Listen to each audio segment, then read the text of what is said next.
Forever. Dog. Warning, the following podcast contains eating meals while robots watch, stomach scrapes, Wayne's World Land, and one of the hosts reveals a childhood love of shuffleboard? Which host could it be? Eliza Skinner joins us to talk King's Dominion and much, much more on today's podcast, The Ride.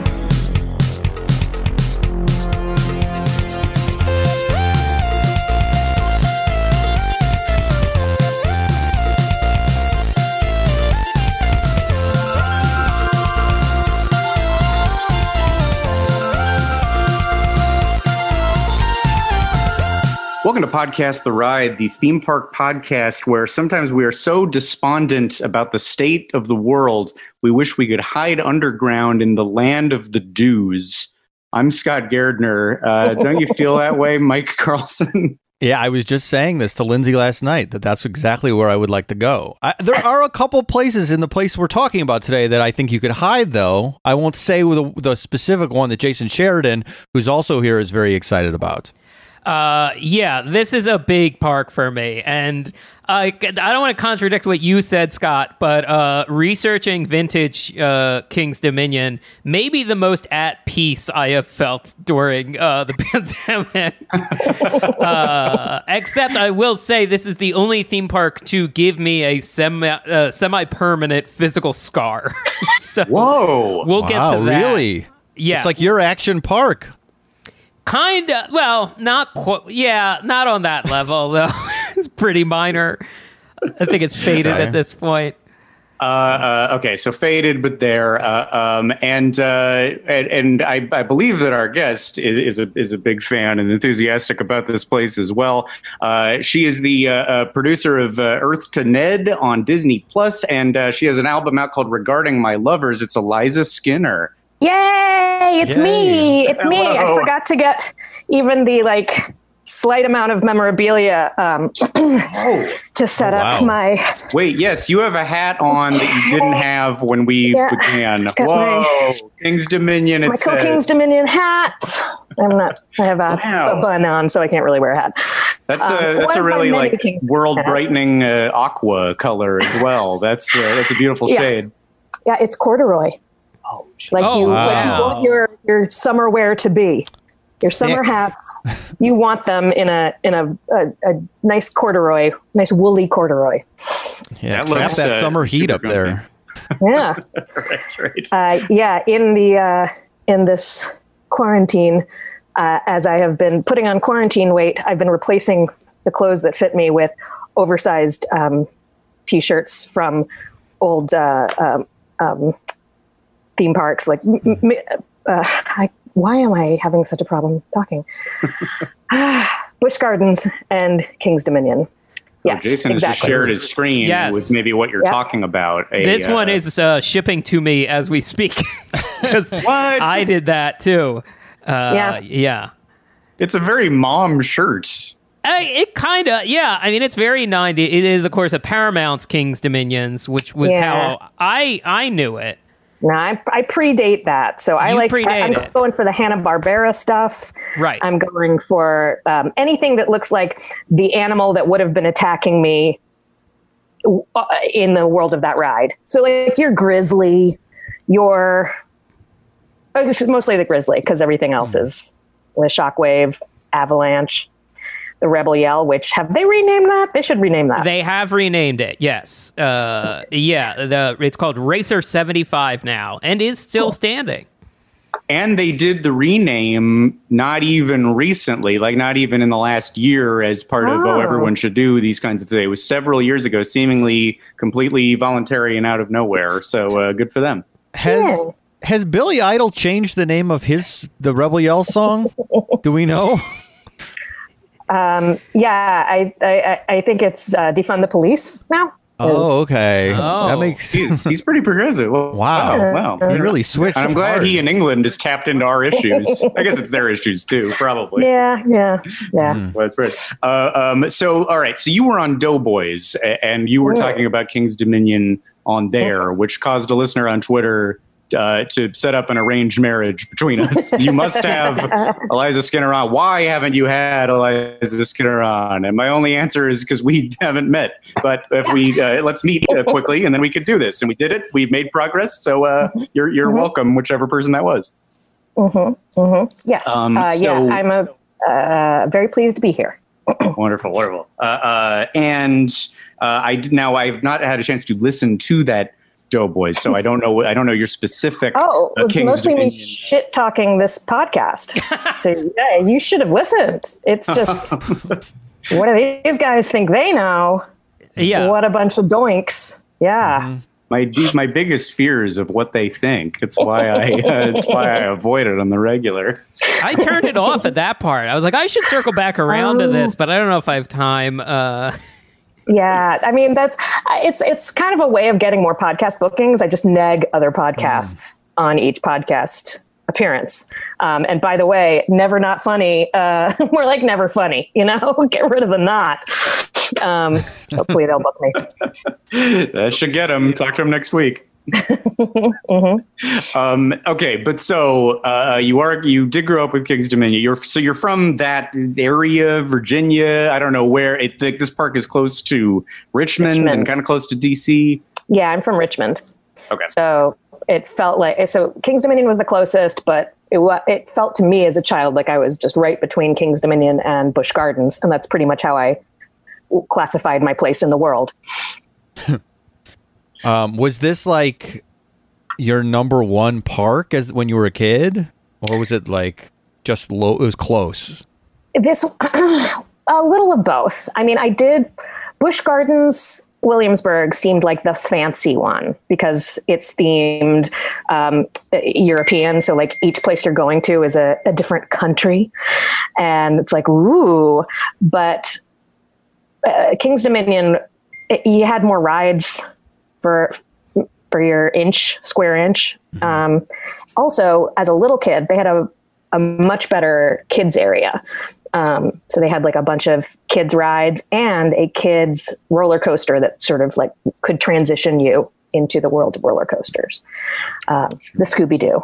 Right. The Scooby-Doo, yes. A big favorite of mine.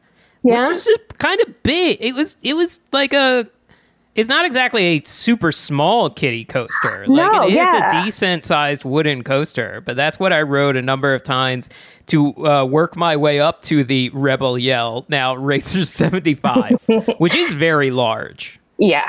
It's not like those kiddie coasters that you see, on a boardwalk that'll just be like, oh, they're going around in a circle and a little up and down. It's a legit coaster that just got shrunk down slightly and doesn't have any loops. But yeah, I felt like a real grown-up once I was riding the Scooby-Doo. There's not a ton in that genre, like the step up, like the PG-13 of roller coasters. It's kind of a bare area. It's sometimes either just kiddie or full tilt, super scary one. Yeah. Like so Big I feel Thunder blessed, like honestly.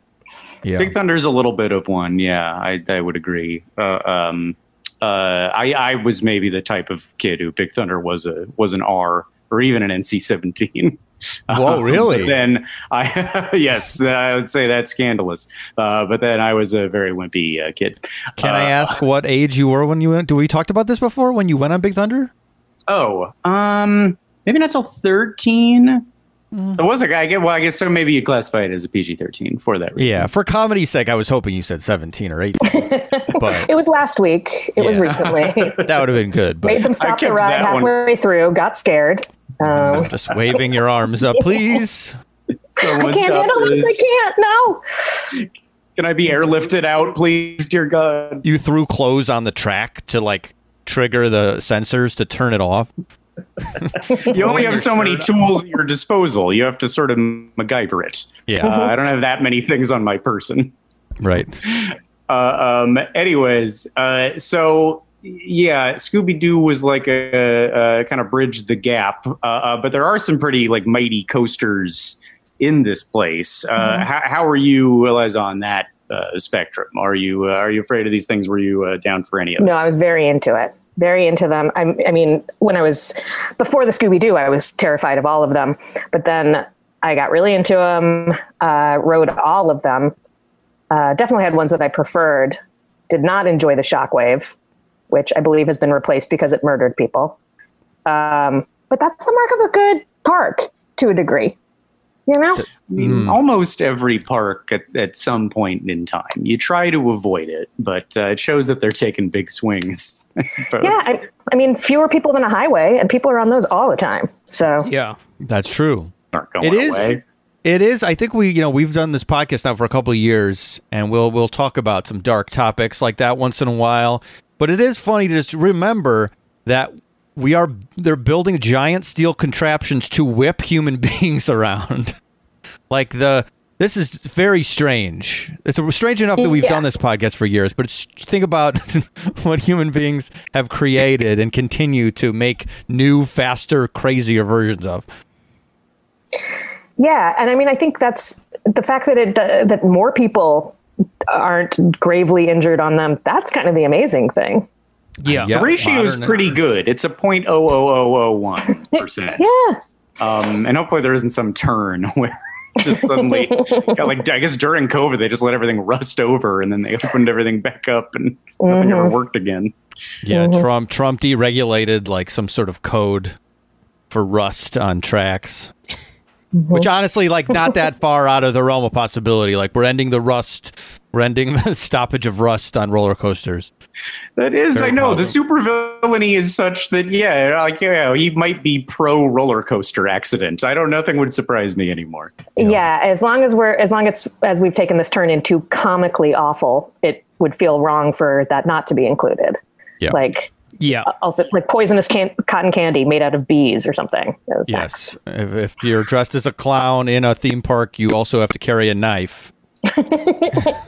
It's a weight balance thing. You'll fall. You need to balance things out with a huge saber. Well, and he made a point of, all right, if they're bees that help the environment that we need, they should be killed off immediately. But if they're bees that surprise people and attack them, especially within children's candy, we should breed them far more aggressively. Yeah, that's how we get stronger as a country. We've genetically engineered candy apples to have a razor growing inside of them. From a seed? From a seed, a razor seed, yeah. Yeah, and you know why? Because you can't stop us from doing it. That's why. Right. Because that's America. Yeah. Well, these will all come true in a week. Barrel insurance, all of it. Actually, just a quick sidetrack from King's Dominion, because you also talked about, it's Busch Gardens, Williamsburg, correct? Yeah. The only time that's come up on the show before is that we did an entire episode about the Fabio Goose incident. Right. I didn't know that was there. there for a long time. I just found that out kind of recently. That was there. We had this confusion when we had Dave Ferguson on about the sister park of King's Dominion, Kings Island. I think he always thought it was there, but in fact, it was Busch Gardens. So then if you didn't know it was there, then this was not a story that like shook you to your core as a local. This wasn't like heartbreaking to see. Not as a local. I remember hearing about it and being like, that's hilarious. But I didn't remember that it had happened. Maybe I was still in a place where I was like, this is the whole world. Virginia is all there is. Of course it happened in Virginia. Where else is there? You didn't like call any friends to make sure they were okay. No. And we didn't have that feature on our phones yet. So now, obviously, if something happens to Fabio, everybody can just click that thing and check in and be like, notify your friends, you're okay. Even if we all have the alerts. Following a duck. We're all concerned about Fabio danger at all times. Yeah. Anyway, so with that as a sidetrack, King's Dominion. So when did you go for the first time? What are like early memories? Early memories include going with friends when I was, again, very small in the kiddie park times, and having to have a stack of books in the back seat of my mom's car to read on the way there. So I wasn't just like so excited to get there that I was like, are we there yet? Are we there? Oh my God. So I would like plan out you've got a couple of Snoopy compendiums that you can go through here. You're going to make it. And then my sister got a job there when I must have been like 10 years old. she was in one of the shows. They had, okay, so one of the big things that King's Dominion did for me was give me a love of eating near animatronics. I just like that stepping into a very air conditioned place with these like clicking old animatronics trying to get you like worried about something. I loved it. And my sister worked speaking our language. Oh, yeah. Yes, we all are nodding in agreement. Yeah, I have. I mean, I've also priced old tin and aluminum statues and animatronics from King's Dominion before, and I'm like, I'm still not there in my career. Oh, really? Wait, how crazy does it get? Well, there aren't a lot out there. People are holding on to their old singing mushrooms and stuff because that was a big feature. They had singing mushrooms. Oh, I have a little singing mushrooms clip. We'll get to that in a minute. Oh, good. Because I saw a picture of those, and I was, this is a big park for me, but somehow I remembered quite a bit of it. Did not remember those singing mushrooms. I don't know how that escaped my view. They were right by, I believe, like a merry-go-round or bumper car, something that had like a roof over it. So it wasn't... I think it was a station for the like gondolas, the like sky bucket kind of thing. That's what it was. I remembered the roof. Yeah. So, I mean, I guess they were entertaining if you're standing there waiting to get on a sky gondola. But my sister got a job at a show inside of this jungle themed restaurant that had a bunch of, different animals and explorers like popping out of different parts of the room being like, well, I'm a snake. You better get a hamburger, that kind of stuff. And the show that she was in on the stage there was it was like a review of fairy tale princesses. So sometimes she played Cinderella, sometimes she played Little Red Riding Hood, sometimes she played, Rapunzel, all that stuff. Inside the jungle themed restaurant, which made no sense, absolutely no sense. But when you're looking to make shows for a theme park, you're going to be dealing with a glut of pretty teenage musical theater girls. So why not write to that? Why not put together some shows that are like, this is definitely, we can pull this off with the high schoolers in town.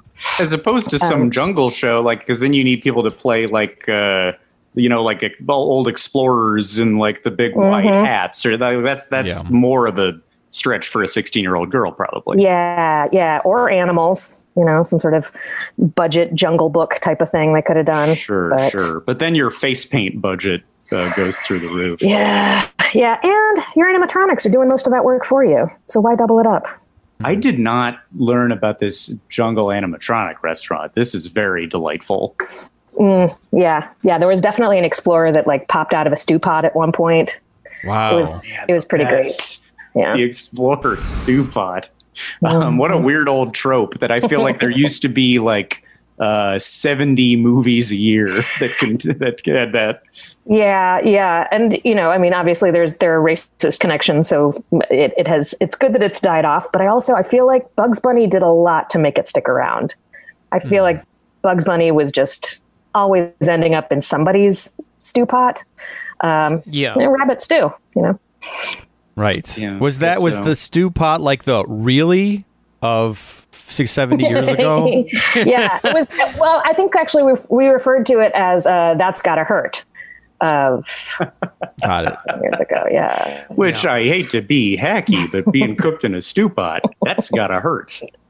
That's the whole point. Yeah. I mean, look, when it's true, it's true. Did your sister enjoy her role in this show? Did she do it for a while? She just did it for one summer, and then she went to work at Hershey Park the summer after that. Oh, wow. What happened to her? What did she do at the big Hershey show? Park? We've covered that. She did a 1950s review, so she was sometimes a nerd, sometimes a cheerleader, sometimes a poodle skirt kind of Bobby Soxer.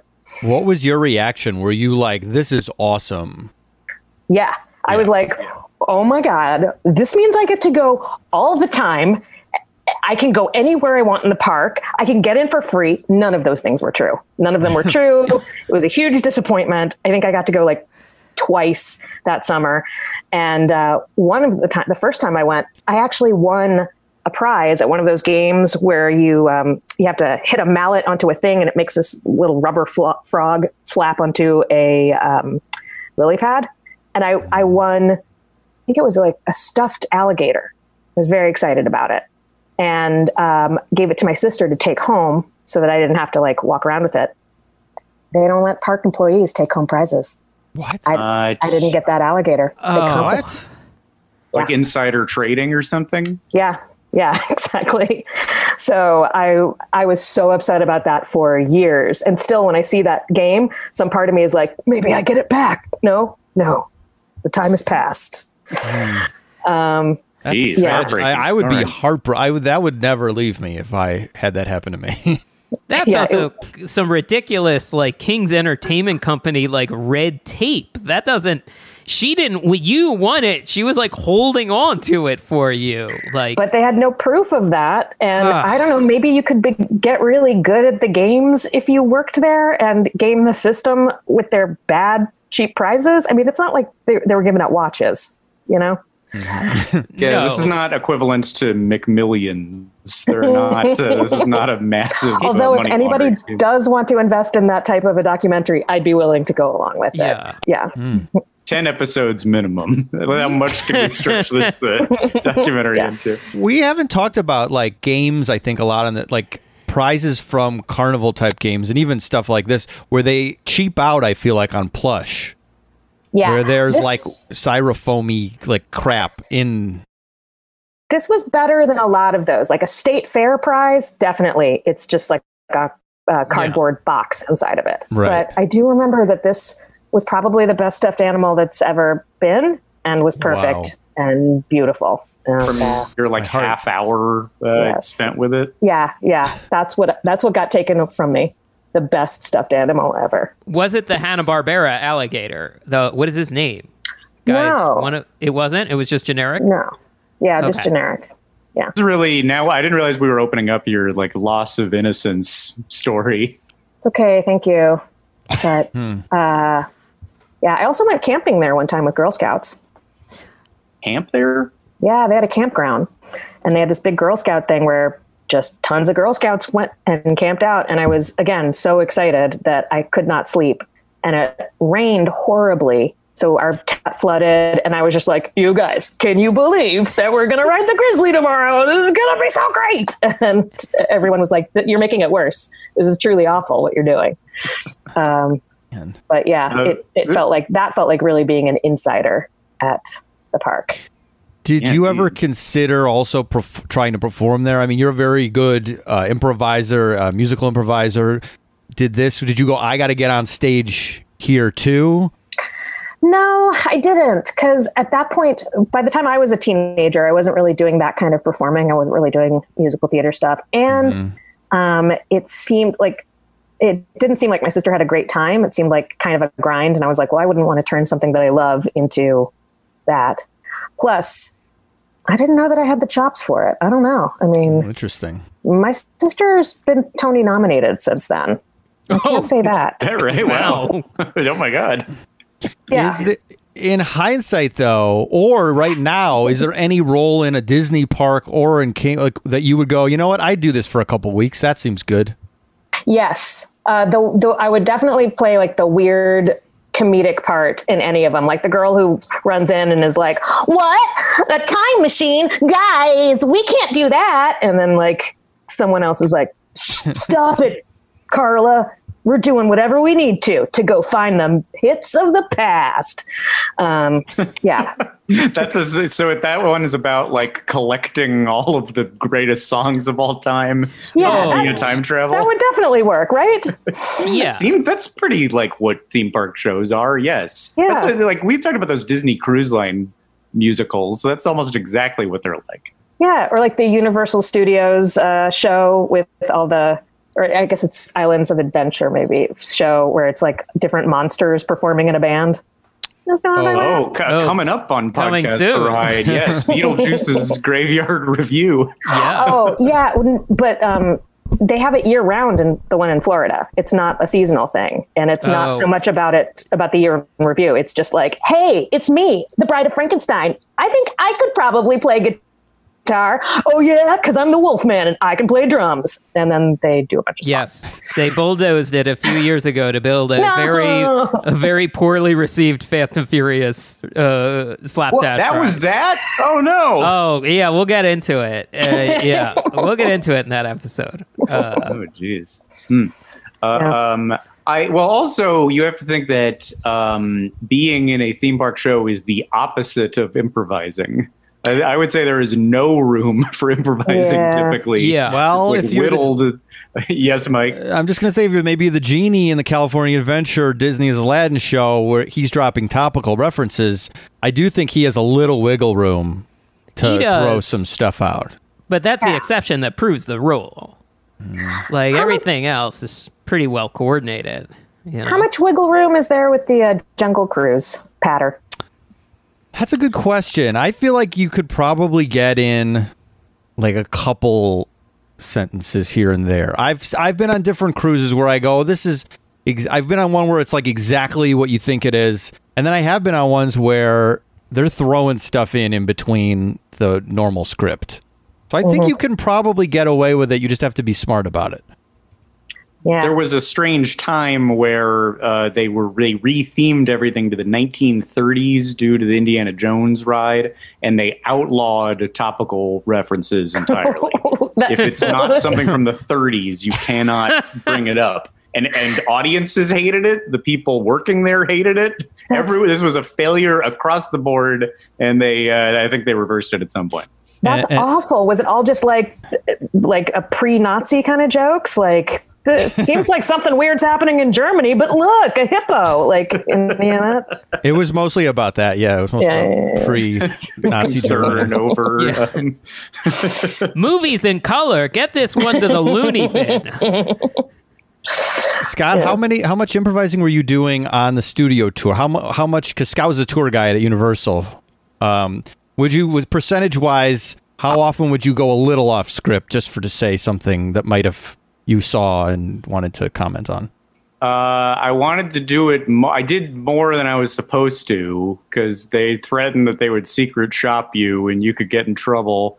I definitely tried to, but boy, if you were feeling lazy, there was a way to do it the bare minimum humanly possible. There were like certainly ones where it's like, it's too hot to be funny. Fuck it. But my favorite thing for sure was like making up false info if I could. Like fun fact. Yeah. There was this, I forget if I said it on the show before, but I made up this whole thing. There was a montage you could show about bloopers. And I made up all this stuff about how bloopers were named after a guy named George Bloop because he was the first actor to make a mistake on camera because he transitioned from the silent era to the talkie era, and he forgot that he had to say lines out loud. So from then on, they were called bloopers. And that one was just so like dry and what movie facts are actually like that I would watch faces at that one like real interesting. Like I think that one traveled. I think people went home told that to friends and family. The first blooper was actually, oh shit, I forgot. I have to say things, right? They were he was also extremely profane. Fuck cock. Sorry. God damn it. Oh, I'm sorry. Is this a clean podcast? No. It is not, except that there's at various points guilt about people's parents, our own parents maybe hearing it, and being shocked that we've turned That's so to nice that profanities. Your parents listen. Mine don't, because they're still on like burner cell phones. Like they wouldn't know how to get a podcast if they had detailed instructions, but the other ones do. Yeah. Jason and my mom, Jason's mom, they don't care for the cursing. I'm sorry. No, you're fine. No, that's just Jason and I. It's on you guys. My mom sent an email about it saying, like, it's not just me who doesn't like it. Young people don't like it either. And that was after she listened to a live recording of a sold-out show that we had just done. But were those the people who buy tickets so they can boo every time you curse? Okay, there was a little of that, and I was wondering what the explanation for it was. So yeah, that's what young people do. It's cancel culture. They that buy is what tickets. So the original cancel culture. Yeah, tisk profanity. Cancel culture is mainly about getting people to stop saying crap. Please, I'm here, and I'm a kid. So sorry. Anyway. All right, we'll be good. We'll be good from now on. We'll be good. Let's be good by watching some very wholesome entertainment, as alluded to from the Singing Mushrooms. And in fact, this is some very parent approved material, because that's exactly what they're singing about. And the voice that you'll hear at the beginning is a frog who is introducing some 4 singing mushrooms who are multicolored. Here's a clip. Wake up, boys. You're on. I want a girl just like the girl that married dear old dad. She Old was a like the girl who married dear old dad. It's about wanting a woman who's like your mom. So that's pretty wholesome, right? Yeah. It's not original. One more time, I think he says he kind of grades him on the performance. Let's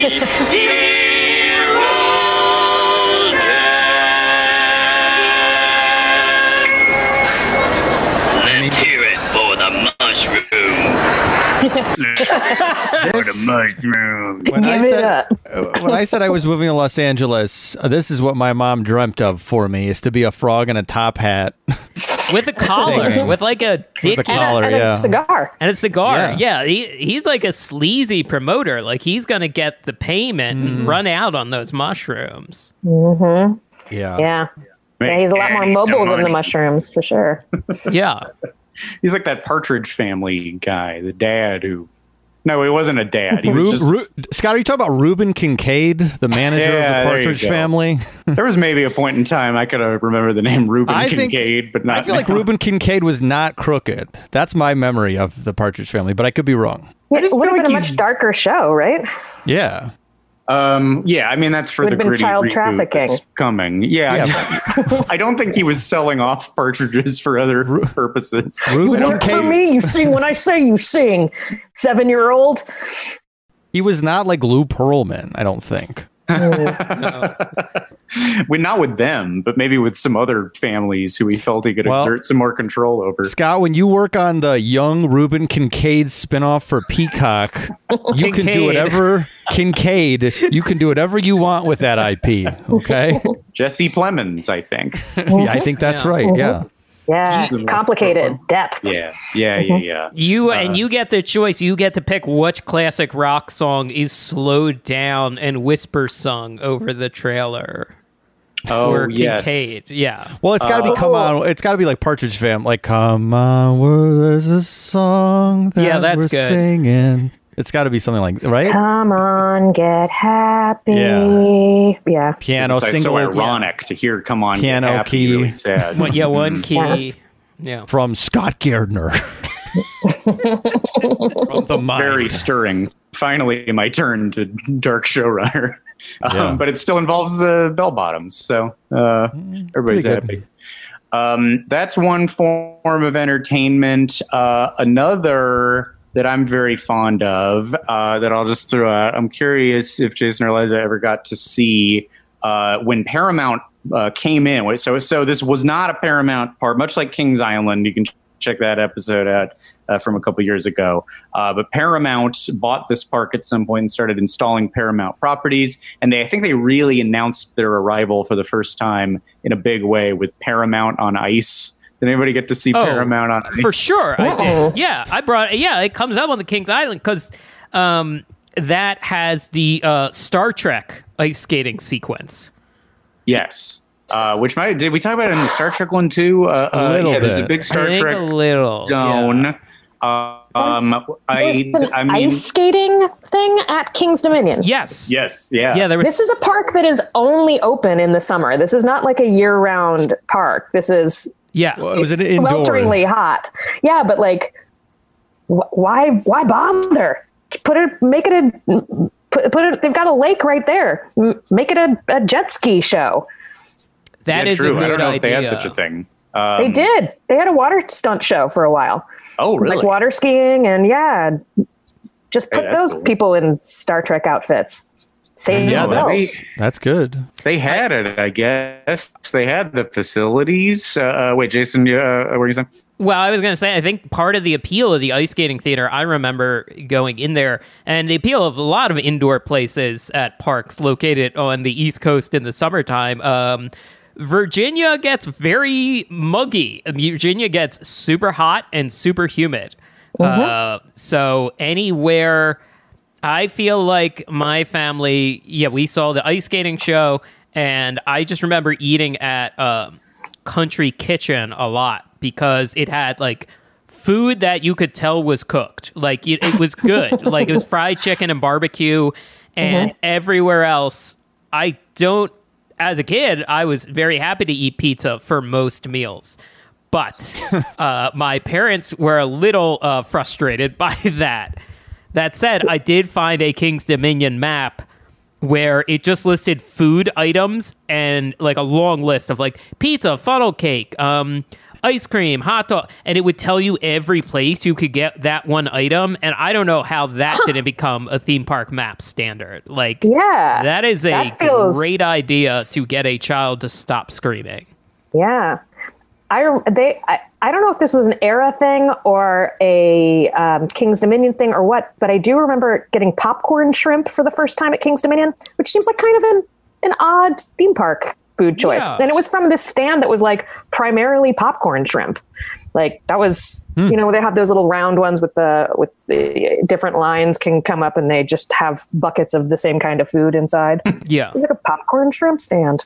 I also remember at some point trying popcorn shrimp and it seeming like exotic and me thinking that this is adult food. I bet as an adult, I'll mainly be subsisting on popcorn shrimp. I'll move out of this whole chicken finger era that I'm still in right now, having gotten past the chicken nugget stages of my youth and eventually arrive at popcorn shrimp. A true adult. I could never a full like roasted chicken. That's for elderly people. Oh maybe before I die, but it'll be breaded up through my 50s. I'll be married and have matured to the tender period of my life. Oh, nice. Very sweet. Yeah. Wait, just really quick before I move on from the ice show. My favorite thing about the ice show is that it's a lot of. I had to like Shazam what some of the songs were because it's not quite like Disney where you recognize the melodies. Like I didn't know, maybe other people without Shazamming it would know the theme from Terms of Endearment. I didn't know that score. Is that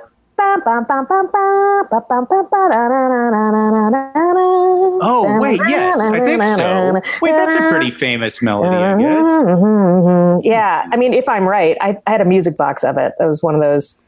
I was a real music box head when I was a kid too. So really? A lot of the hits that way. Yeah. How many music boxes? Great.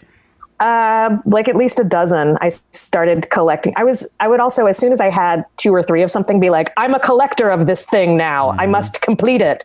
And so every time I saw a music box on sale, no matter what it was, I would be like, yep, here we go. You'd be surprised by what the musical contents were. It's not like you bought it because it was Terms of Endearment. No. It would very often not have anything to do with it. Like the outside and the inside. But, right. but yeah, I was like, oh, great. A sale Dick Tracy music box. That will be what my allowance goes to. For sure. Do you still have that? I don't know. My mom contacted me recently and was like, what are you doing with these music boxes? Get them out of my house. So I might still have them. I should find out. It's a general stress for everybody. The what do I do with my childhood belongings and you're like, how do I it's hard for me to make this a priority to solve it, especially for you guys who grew up across the country. I don't like to think about it. Even the stuff I have out here in LA. I was a collector too, Eliza, and still have only partly shaken that habit, and it's ruining my fucking life. I have to do something with this stuff. Yeah. Yeah, I went through a big action figure phase when I was in high school also that eventually I just had to just give the box away. I wonder what it's like to have a really bad action figure problem. I wonder what that could be like. But we used to drive around. We knew which days the shipments were at different toy stores, and we would drive around and look for specific short stack action figures. Which figures were they? Usually they were. This is part of why I was into it. Usually they were the female characters. The short stacks would be, so they would stack them in a box, and they would have this size of a stack of Batman and this many Wonder Womans. So the female characters were worth a little bit more. So it would be any popular thing like Batman or whatever female character was in the line of that. Yes, exactly. Yeah. I think I had some Earthworm Jim stuff even, or no, the Tick. I had the Queen Bee from the Tick and a lot of different Star Wars things. And it was weird. But, when you don't have anything to do and you're a teenager, you're like, yeah, sure. I'll spend Tuesday night driving around looking at the toy sections in Rite Aid and Toys R Us and see if I can dig up something that feels special. For sure. Honestly, I miss doing that during the pandemic. Yeah, eBaying and Amazoning isn't the same thing exactly. One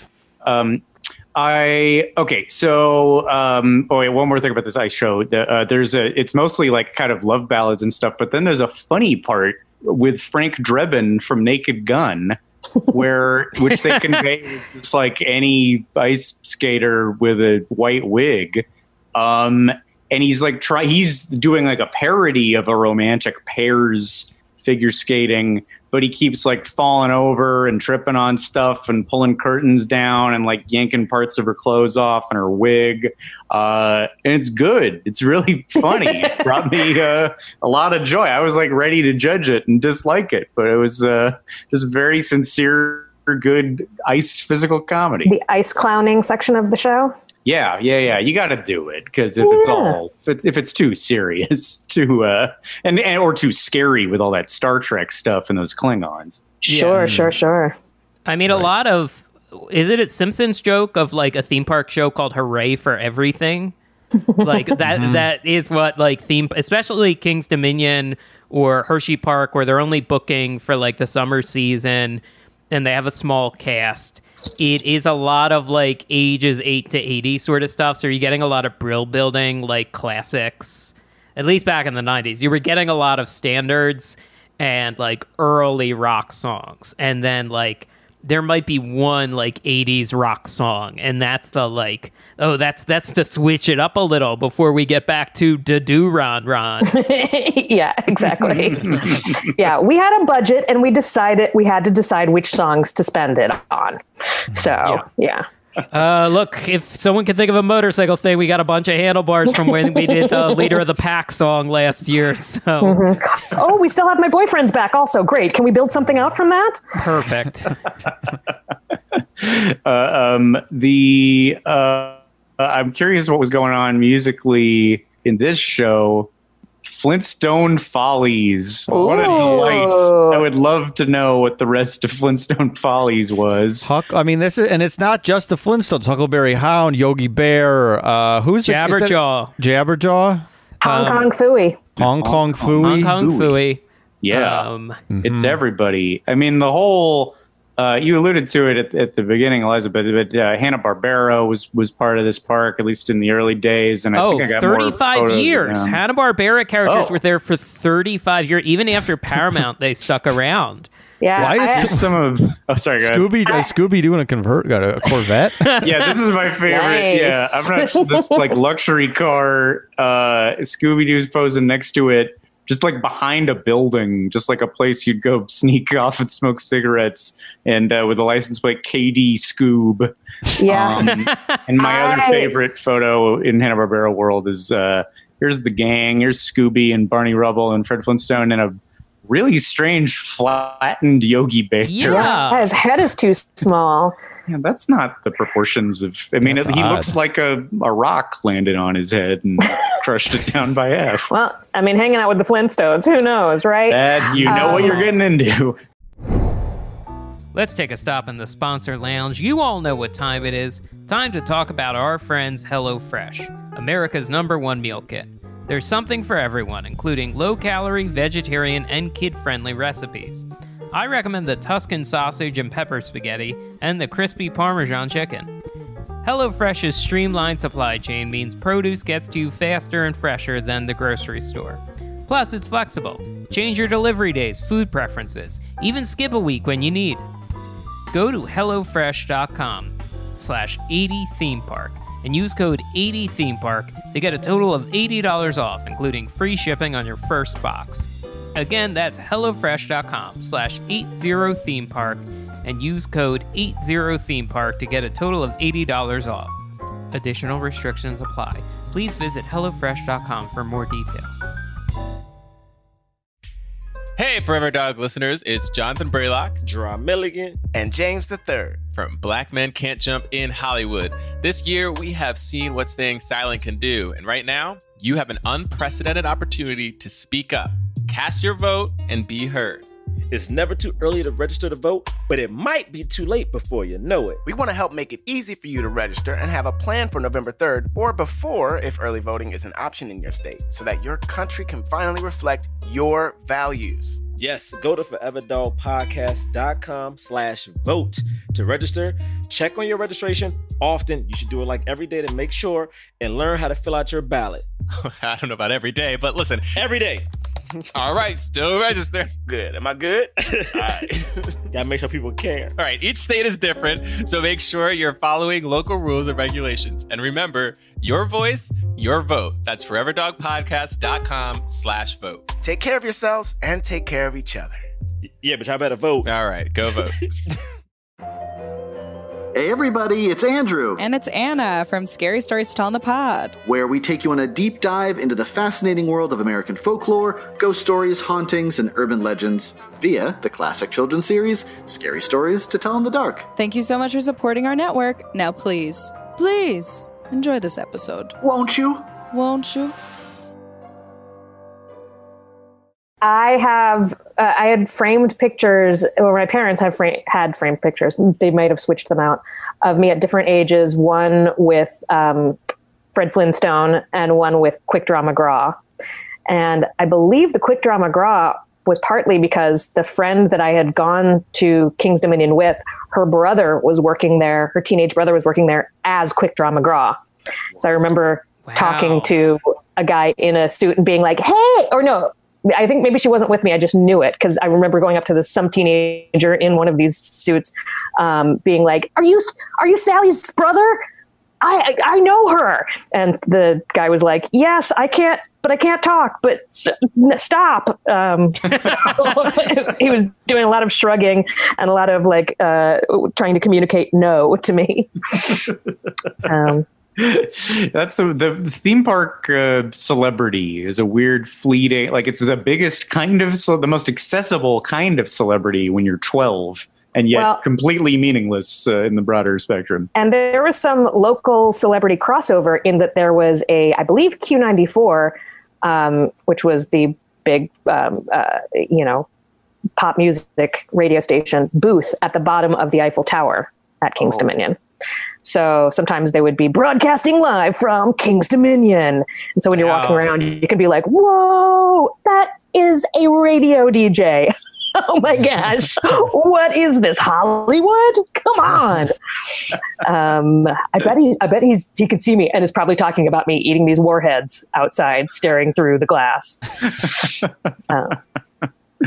What are you showing us here, Jason? Okay, so this photo of a bunch of Hanna-Barbera characters, the whole gang. This Yogi looks pretty good. Scooby looks like he has hives on his face, but yeah, he's like, he has an infection. He's like beet red.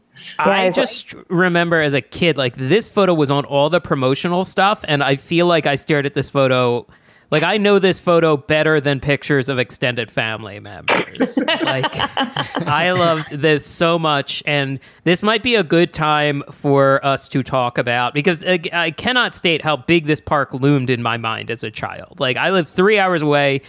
I checked. The drive from my childhood home to Kings Dominion was just over 3 hours. So it felt far enough away that it was an event when we were going, but it was close enough you could drive to it. You didn't have to fly to it like Disney World.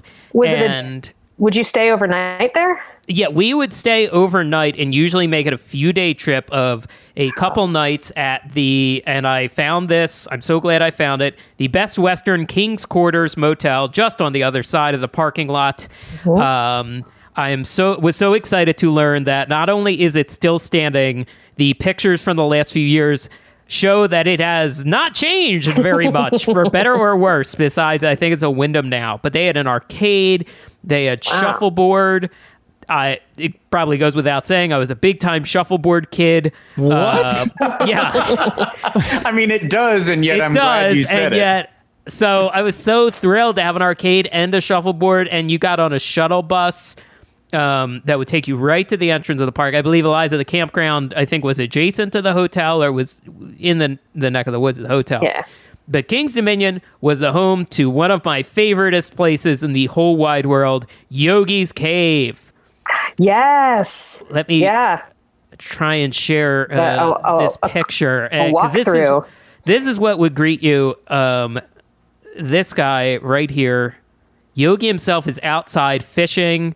And unfortunately, it seems like all he ever catches is a boot, I believe it was. Just up and down with that boot. Up and down with the boot. But Scott and Mike, I sent you a link. There is a walkthrough video online of Yogi's Cave. You want me to share that now? Yeah, if you want to share that.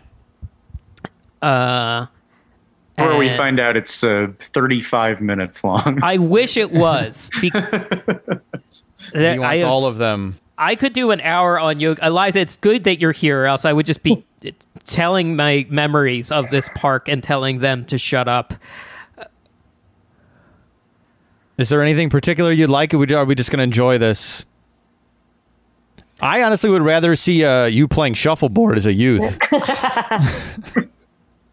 So it's just like we're walking through Yogi's Cave here, and it looks like, it's fake rocks, which we love on the show. Yeah. And there's families, and there's like hieroglyphics in the cave. Yeah. How he evolved. And there's Yogi footprints, so you could be like, I'm going to walk exactly on his footprints. Is it? How Yogi there's gems. evolved. There's gems in the wall. Did Yogi find gems on the cartoon ever? Wasn't he just looking to steal someone's lunch?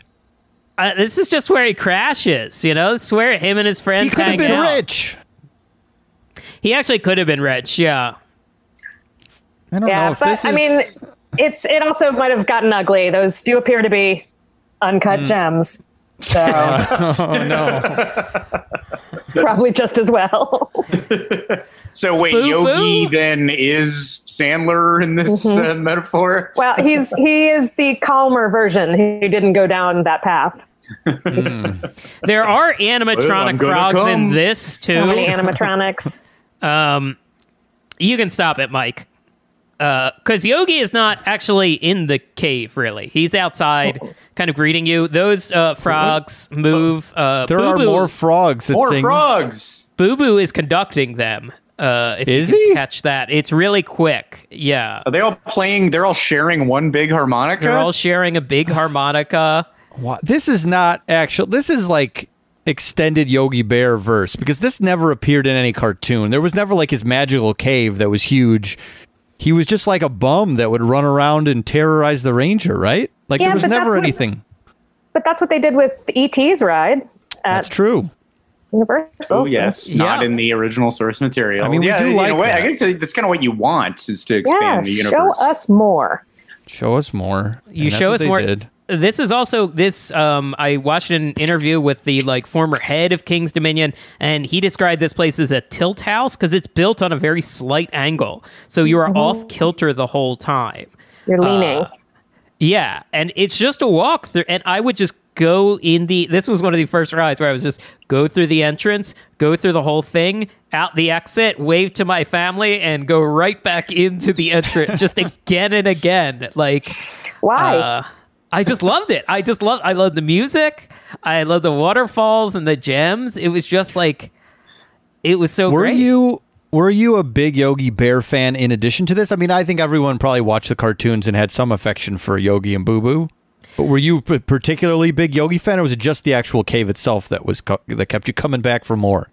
I liked all the Hanna-Barbera cartoons. I mean, heavily syndicated when we were all growing up. So, like, it was very excited to just go into a character's house, I guess. And also, this is likely an early exposure to, like, the theme park smells. Like, it's very cold. The water smells. Like, I was about to say with that waterfall part, I would remember you would get like a little mist from that. So when it was really, really hot, that was a whole reason to go through that alone, just the cooling waterfall mist.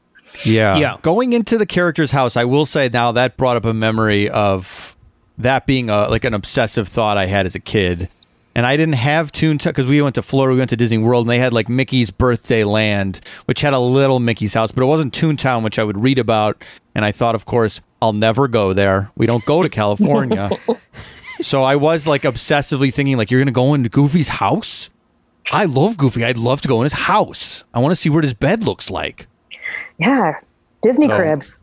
Yeah. Yes. So I get that. So it was Yogi. It was like Yogi's crib. Yeah. And Boo Boo was there. There was a couple of generic bears just kind of around too, just so they could kind of pad it out. But I think I just liked the off-kilter feeling and the, just seeing some of the Hanna-Barbera characters. And it's called a tilt house? That's what he called it. I never heard the term before. I think like Funhouse kind of. We just heard the term madhouse for the first time on the Europe episodes, which is like a whole, like when what was it described as? When like the walls kind of spin and keep where you are stationary. So I'm wondering if Tilt House and Madhouse. Yeah. I like the house genre is something we need to investigate more. Yeah. Sure. So like when you would see yourself walking, when you would see people inside, when you were outside and you're getting ready to walk into it, they all looked tilted because they were tilting to like keep themselves balanced. So it had kind of a like, ooh. And it would mess with your equilibrium. Yeah, which was fun. And this is great. This is like in-camera effects. Yeah. And I think the very first time I went, I was super like kindergarten young, and would have been, we might have gone once right before Paramount took over. And then Paramount took over, and that, to me, it just, in my mind, it just, like, upped the game. Because, like, I started to know, like, movie studio, like, I was like, oh, Disney is movies, Universal is movies, Paramount is movies, too. So then when you get Hanna-Barbera characters, it's legit. So then I became a weird little kid who didn't want to just tell all its relatives about Yogi's Cave. He wanted to tell them about the Days of Thunder simulator attraction. You might remember Days of Thunder, the 1990 Tom Cruise, Nicole Kidman. Wait, that's where that was? I definitely rode that. I remember when that was new and it was like a big fucking deal. And it was all the radio commercials were like, Days of Thunder. Yeah. So you were excited about that just as much as you were about Yogi's Cave. Days of Thunder and Yogi's Cave, and I really liked the motel, even though we would constantly be switching rooms because my mom would be like, we asked for non-smoking, there's ashes, there's a full ashtray, and it smells like cigarettes in here. You're in Virginia. That's what the funniest one, we checked in once, and we're like, the floor has popcorn on it. What's up? Did you not want it like that? Did you not want a popcorn room? Okay, well, specify. Just in a bag or on a shelf, or I don't know what you were expecting. Yeah, Virginia, you're going to have smoking sections everywhere. When I was a kid, also, we would have more than once, multiple times, I had field trips to the Philip Morris plant. and you would get to tour and see them making those. And then you would get, when you left, every kid would get this big pen that has all the names of the brands around it. So it'd be like Benson and Hedges, Marlboro. So everybody's house had tons of these huge oversized novelty pens with cigarettes. And apparently, according to my sister, teenagers would actually be given cigarettes as their leaving gift. Great. Wow. We should have done this as a topic for today's episode. That's a themed experience. Plant tour. I mean, yeah, you're on a factory floor watching people make cigarettes. Wow. Sure. That's wild. But you did ride there was a little tram that they would, drive you around in. So, the cigarette tram. Wow. So that means in Virginia, you could go to the Philip Morris factory tour and then go to Busch Gardens and go to the beer brewery tour. Mm-hmm. Yeah. Wow. Yeah, and that would have been on the way too, I believe. Well, sort of. Yeah. Not quite, but kids, you definitely could do that in one day. Here's your future: cigarettes or beer or both. You choose. The future is bright. And then go hang out with some Navy guys.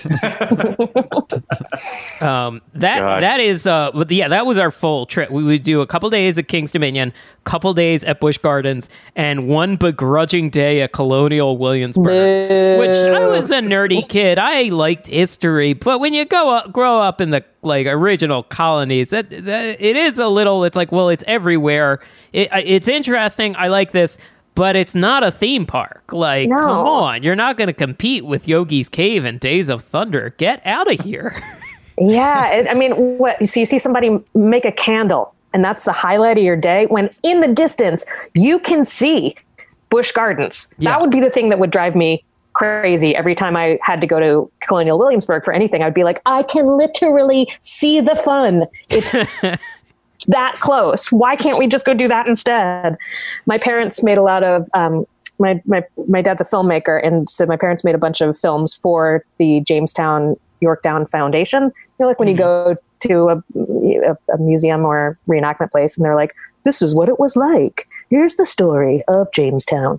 My dad made those. So I had to spend a lot of time there just hanging out in break rooms watching reenactors drink Diet Cokes in between their shifts. And I was wow, if any kid thought this couldn't get more boring, guess what? It can. Well, for little Scott, I was a history buff. I talked a long time ago about how there was a video that I saw at the Independence Hall in Philadelphia, and my mom and I liked it so much that we bought it and made my class watch it when we returned. And it was like, this is from Scott and Mrs. Gairdner. And then it's the dullest, most morose, smoky old movie you've ever seen. So what did you like about it? I don't remember now, because now I like it because it's weird and sad and morose. But why would I have liked it then? I think ghosts were involved. I think it's John Adams walking around these grounds where I used to step and where I dreamed of democracy. Ooh, paranormal. That's a fun twist on it. Yeah, it was probably that. Ghosts of history appearing to me.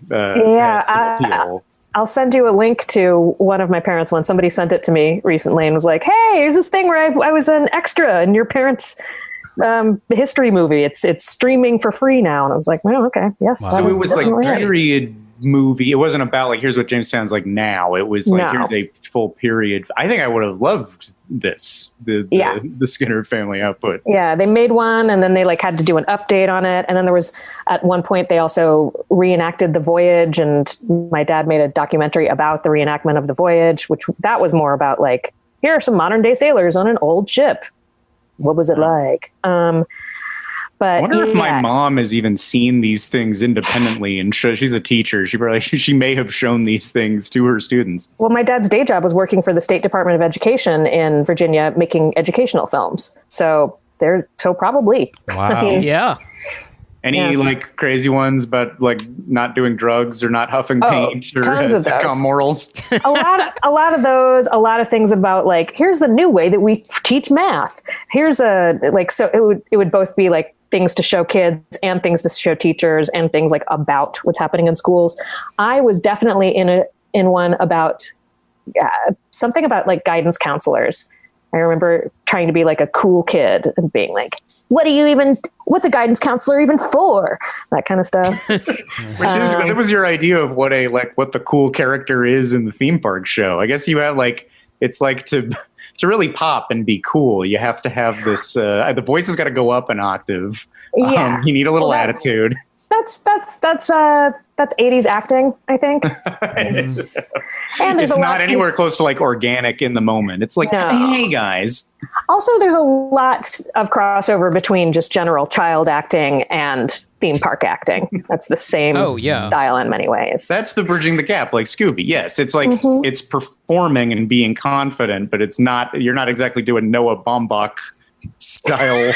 The very understated Flintstone Follies. Now that I say that, I'm like, why did I pick him of any? Yeah, that basically is theme park acting. Now that I say it, insert a better, more nuanced filmmaker. I want to see a theme park show about a teenager trying to silently process his emotions about his parents' divorce. The Squid and the Whale, starring Bam Bam and Pebbles. and Jabberjaw. And Jabberjaw. Hey, you're no whale. He's a shark. There were... so you guys don't like the sad theme park stories, I'm getting. Oh, I don't know. What do you got? I'm curious. No, we just did Action Park where a ton of people died. So we're mired in it right now. This is maybe sadder than people dying. And also, this is kid rumors, I think this actually might have made the news, though. They had a dolphin show right underneath the Shockwave, which was the stand-up coaster. And those dolphins died. Because that's not where dolphins are supposed to live, underneath the stand-up coaster. Yeah. Well, I mean, similarly, there was we haven't talked about Lion Country Safari, a whole lion drive-through lion place that they had, and lions wouldn't want to have cars by them or know how to deal with it. So it eventually, they would just start standing up on the cars and go to sleep on them for a while. So then it became a grounded monorail through. I guess you've done this at some point in time.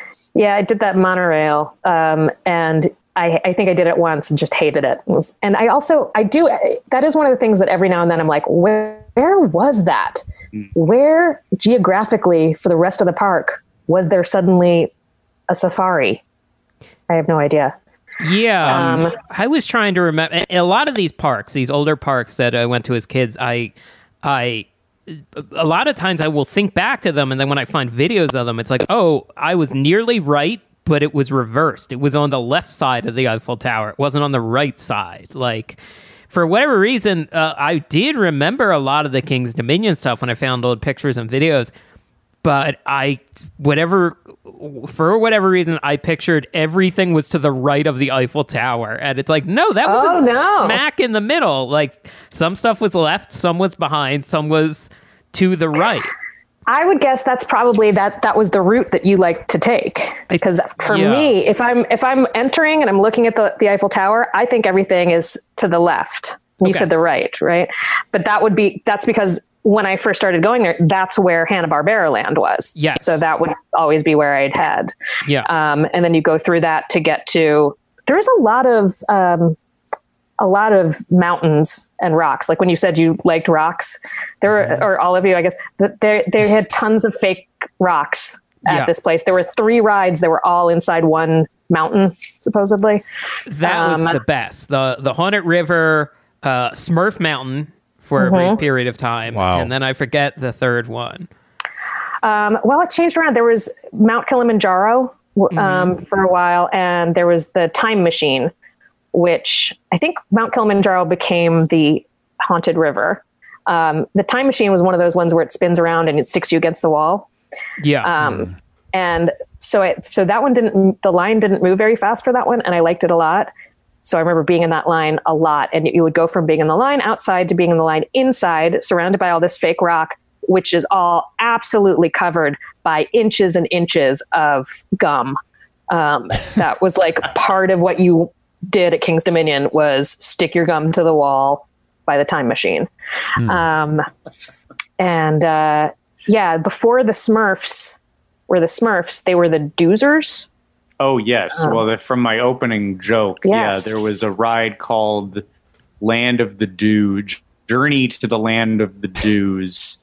That's Dooz. And it's so confusing because, all right, Smurf Mountain, that is the real Smurfs. Doos, now, is that like Doozer, like Fraggle Rock? No, it is not. No, apparently. they were just weirdo skin people. They were just these weird little, like, goblin. Like, you want your little things to be fluffy, I think, right? Yeah, that cutes them up. This was not that. They were not fluffy. Weird little. I was describing them to my wife as like little Ziggies. It's a whole race of Ziggies. Yeah, they didn't even and a have little more like, bulbous than Ziggy.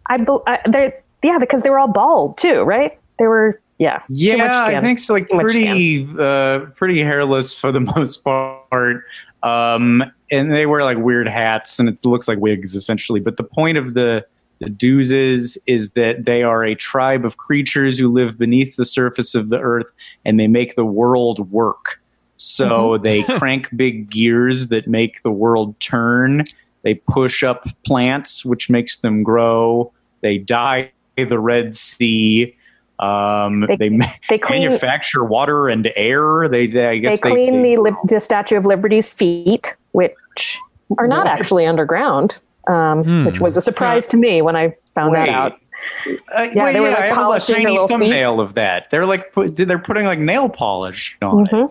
Do you have that available? Scene. I didn't see that. Pull that up. Hang on.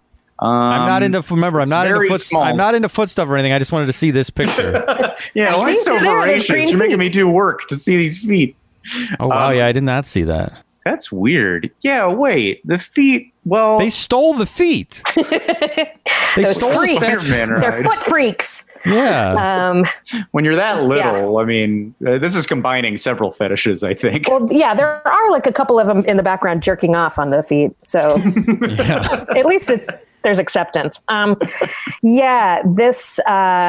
they're the proletariat is what we're saying. Mm-hmm. And forced to live underground in poor conditions, and they don't individually get credit in the way that Professor Back-and-Forth does. While they run Old Faithful, probably for no money. Maybe they get tossed a Yogi gem every once in a while, but how much can you do with that? Yeah. So when this became I'd never liked the Smurfs. So when that ride became the Smurf ride, I was like, oh, so the bad ride became the worst ride? No, thanks. Yeah. Oh, this, by the way, is some sort of design ride design for one of the things that was at some point in that mountain. It was like a journey through Atlantis? Early Earth. Yeah, supposedly. That's amazing. You have you're showing us like real nice like framed art, like concept art here. That's amazing. Well, it's a shitty frame, and it doesn't. I put it in there myself. But yeah, where'd that come from? How'd you get from eBay? Wow. So I was like, it might not be real, but I think it looks cool either way. So I'm putting that up. Yes, you have delved into like King's Dominion merch and history. Wow. Yeah, I'm not wearing my. I have a little necklace that has. You remember those spoons that you would get places? They're like your novelty souvenir spoon. You know what I'm talking about? I know what you're talking about. Yeah. So on the top of those, the cheap ones, it would just kind of have a little stuck-on button that was like that would say whatever it was. And they would also sometimes make jewelry out of those stuck-on buttons. I'm taking a long way around here, but it's how I thought of it. I've got a necklace, a King's Dominion necklace also that has the Eiffel Tower and says King's Dominion. And it's so teeny tiny that people can't tell what it is. So they're like, oh, nice necklace. And I'm like, well, it's from a gift shop and it cost $3. And I'm a real freakazoid to be wearing this at a fancy party. Can I get... We think that's cool. Yeah, I know. Yes, no freakazoid here. Can I get your thoughts on this current eBay item for sale? It's a little frog. Ooh, it's a little Velcro I like him. Magnet frog that you can hang up. He says, Paramount's King's Dominion. Are you bidding on that, Jason? No, I thought about it. I don't know what I'd do with it. He's just got Velcro. I guess you're supposed to hang them on a doorknob. I kind of remember these being like souvenir things. You hang them on a doorknob and then you get a little bit happier all the time. Well, that's true. Anything that can do that. I mean, so here's my Loch Ness Monster hat, since this is a visual podcast now. What's Loch Ness Monster from? Oh, that's from Busch Gardens. That's okay. the big coaster at Busch Gardens. Oh, gotcha. And I'm trying to see if I have this one other thing. I've got to. Oh yeah, there we go. It's the wrong Busch Gardens, but it's a Busch Gardens, Tampa, a big Florida. platter from Tampa. Yeah. Tip of the iceberg. I got a lot of this junk because I'm like, especially now, like whatever will make me happy. And the theme parks of my childhood are what make me happy. When I was a little kid, I was just so obsessed with theme parks, and no one in my family liked them. So I remember my school lunchbox was a Walt Disney World lunchbox, and I had never been, but I was just like, this is the dream. I would collect pamphlets from different theme parks and just look through, lay them out and look through them and be like, someday Hershey Park, super duper looper, I'll know what you feel like. Have you made it to all the ones you wish to have made it to, or are there ones that have eluded you? Yeah, I think so, because also once so many of them transitioned to Six Flags, I was like not as excited.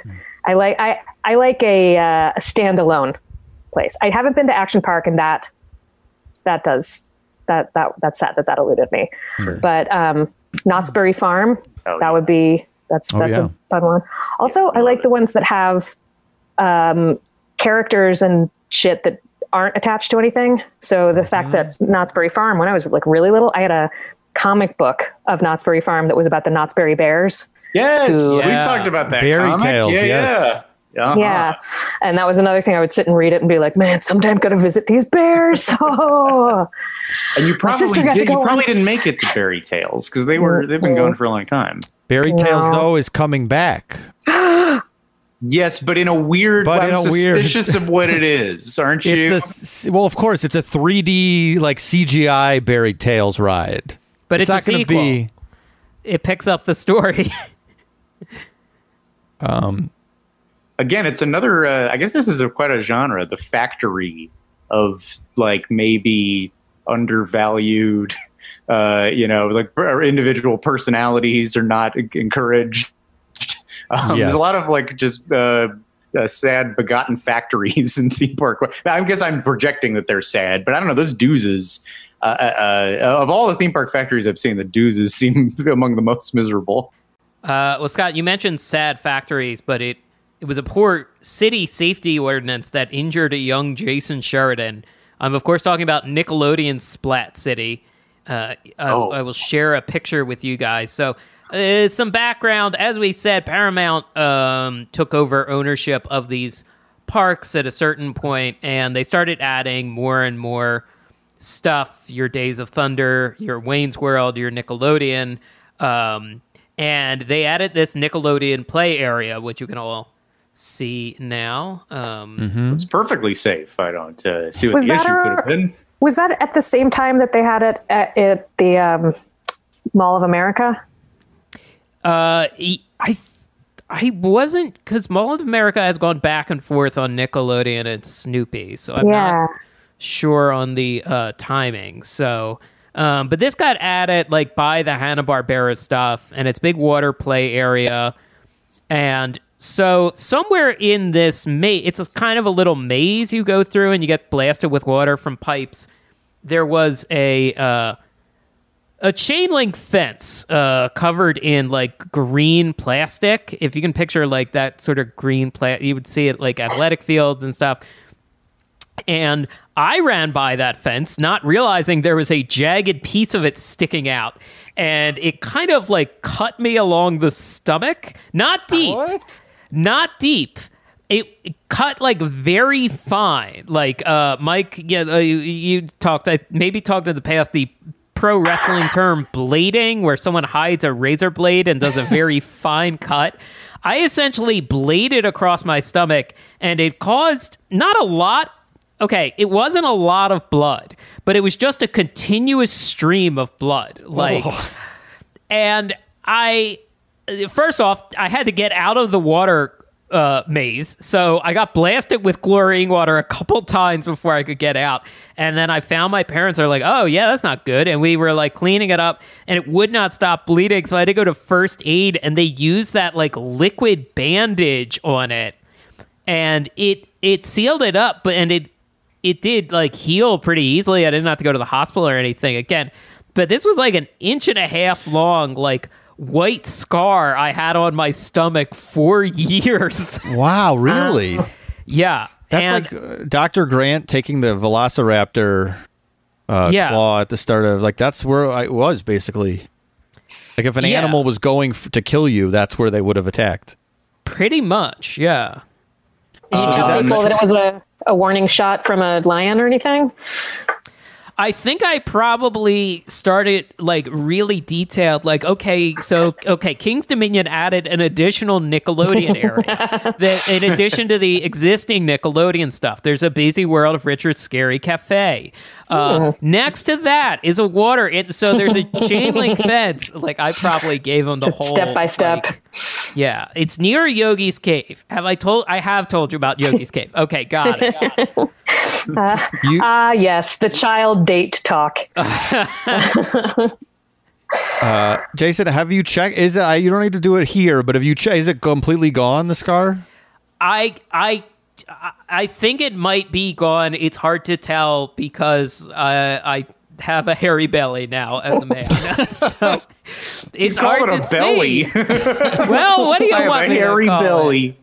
So, but for years I had that like white scar. That was always a reminder of King's Dominion. And otherwise, I don't think we had a lot of like, oh, so-and-so got sick after this route. Like, I don't think we had a lot of like, besides just the general like heat, like, oh, I want to go back to the hotel. Like, I don't remember a lot of like friction at King's Dominion. I lost $20 in a bathroom there once. Like I left my wallet in there, and I think then I got the wallet back, but it was minus $20. That was pretty. That's upsetting. the worst as a kid. You that feel was like so much money. Yeah. Yes, I just recently remembered when I lost $80 when I was 16, and I remember it was like a bigger crisis than like anything has been in the last 5 years. Like nothing in having a baby was as stressful as the 16-year-old losing $80 at the time. Yeah, it was so much money, and you're so disappointed in yourself, and Oh yeah, it's what you run through mentally. You idiot, you stupid idiot, and you're ugly too. Nobody's gonna date you either. You'll never see that money again. I had an even stupider version of that happen, like same about age, like $60 or $80. Thought I lost it, and it turns out I had just wedged it in the VHS box that I used to constantly tape The Daily Show with Jon Stewart, and so found it 3 months later when I went to reuse that tape again. Well, that's just a treat for you then. It was a happy ending, but I was like, why would I shove money in a VHS? That is what was I thinking? You're mad at yourself now, just like all of us. Yeah, these are raw memories. I just wanted to laugh, I just wanted the money, and I just wanted to laugh. To play clips of hypocrisy, dreaded politician hypocrisy. Mm-hmm. It can't get worse than this, I said. The irony. It's a different time. Jason, you brought up something, and now I can't. You said the sweetest words, and I can't not go into it now. I figured I teased it because I think it came up just when we were in conversation about doing this part. Boy, the sweetest fruit of this Paramount takeover. The Outer Limits I'm the most Flight mad I of didn't Fear. get to experience. That I didn't get to experience a themed Wayne's World area, a Wayne's World roller coaster. Oh my God, the hurler. Mm-hmm. I'm so delighted that this existed. And I think what I didn't realize until I watched a commercial with Mike Myers himself as Wayne is that this was an entire themed area. That there was the restaurant too. There's the restaurant with the hockey player and the little like the speaker booth where Wayne does his hijinks. You gotta, if you did it in person, you gotta tell me what was up with Wayne's World. I was young enough that I knew Wayne's World from like TV commercials, but it didn't really track for me. Like I didn't really That was an adult movie. Yeah, it was an adult movie. I may have seen Mike Myers because they just showed So I Married an Axe Murderer on Comedy Central so much when I was a kid. Oh, that's right. Yeah. But yeah, I remember The Hurler. I thought it was a funny name for a roller coaster. It's so good. I love that there was this, and that there was a themed restaurant to go with it. And it looks so perfect. There's also apparently something called the Rock Shop, where there was like decorated with huge logos of bands, of your Nine Inch Nails and your Chili Peppers.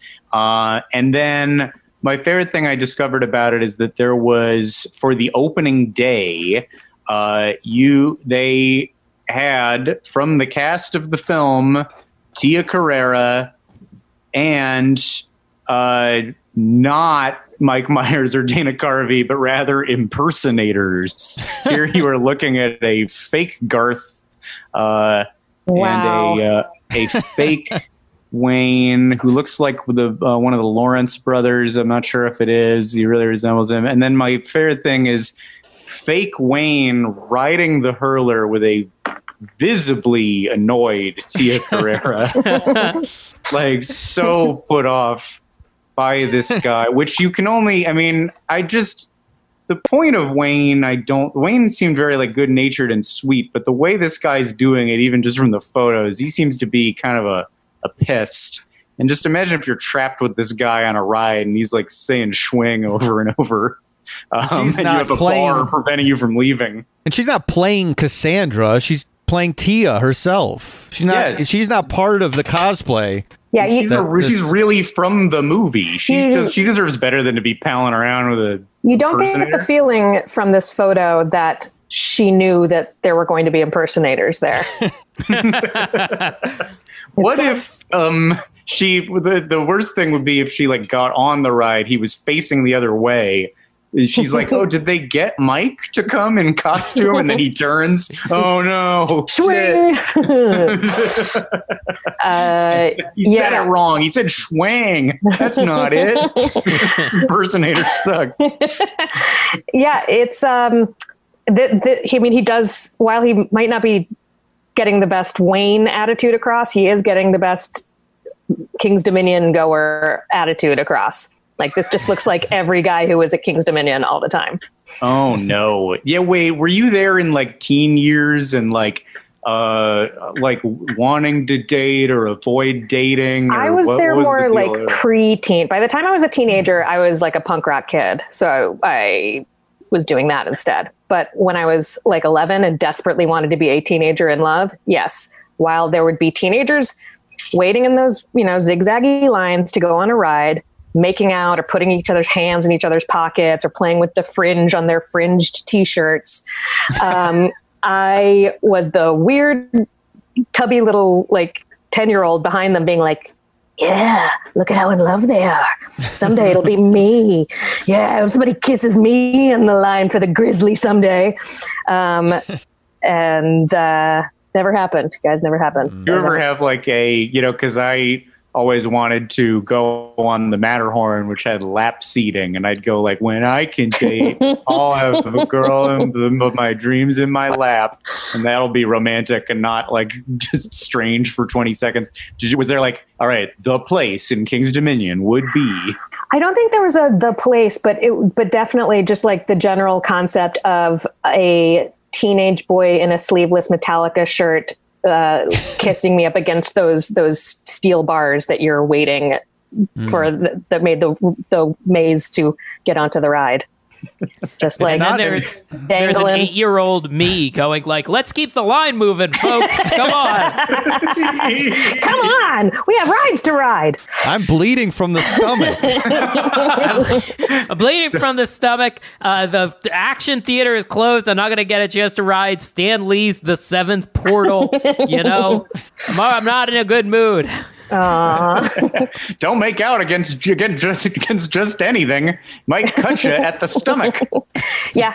There was also a kid rumor that there was someone whose job it was, I think this might be what I said on Doughboys, someone whose job it was to go around at the end of the day every day and hammer the nails back into the Grizzly. That was one of the two wooden coasters.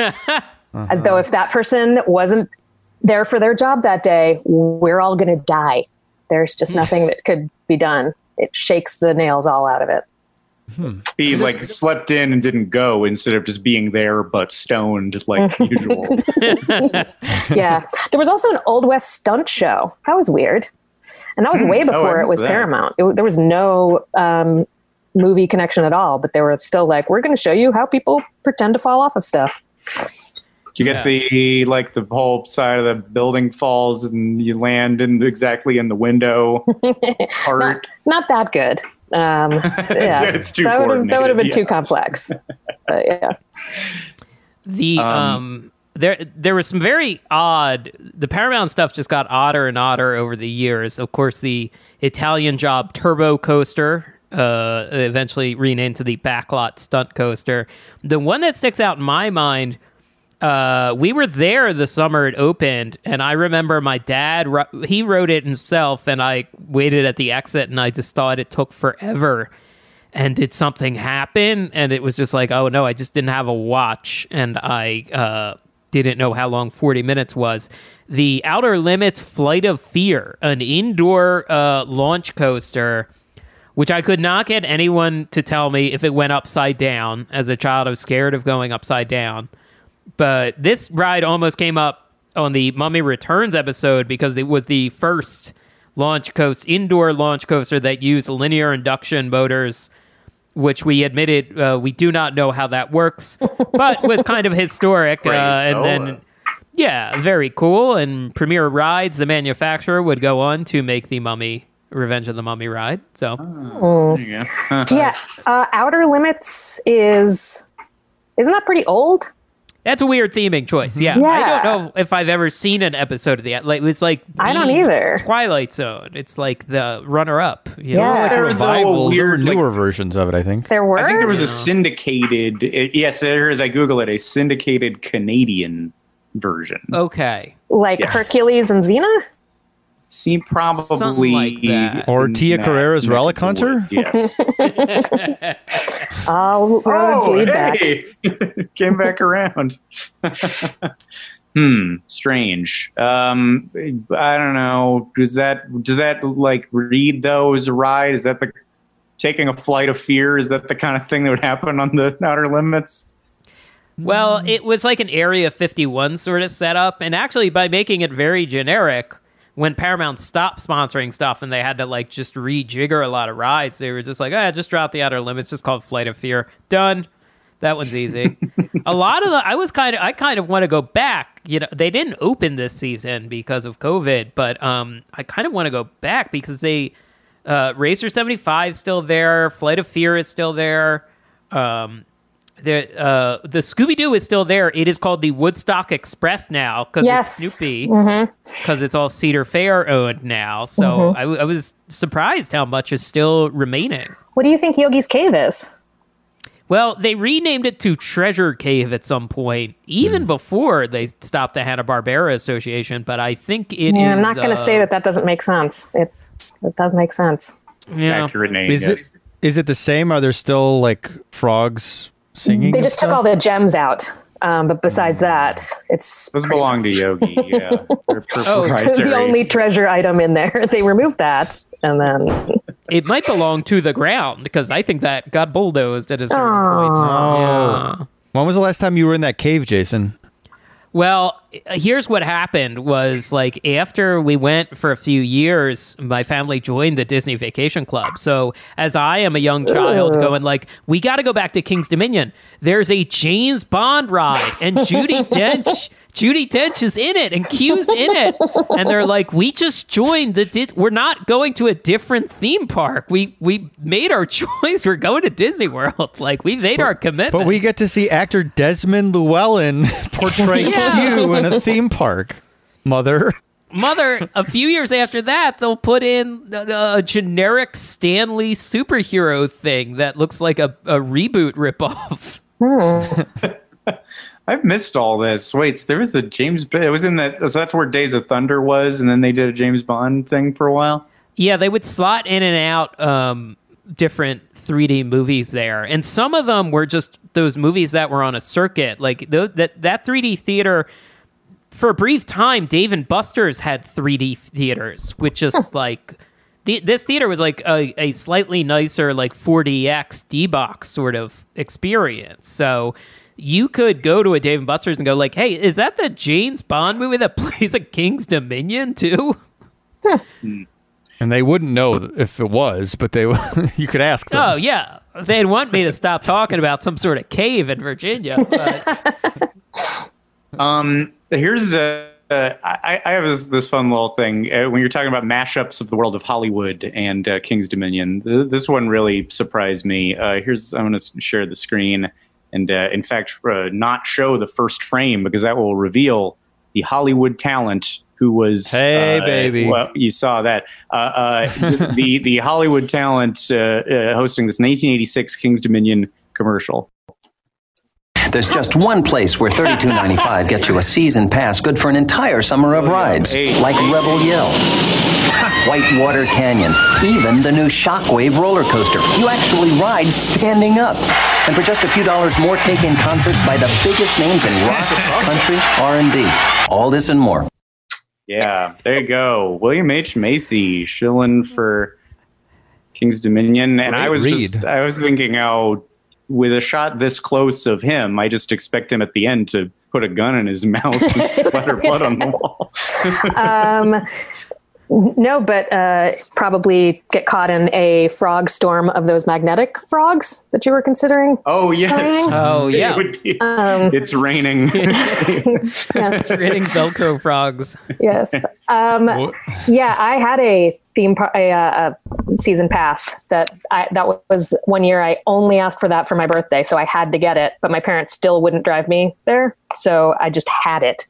You would go to JCPenney's to like get it. Yes. Certified or something.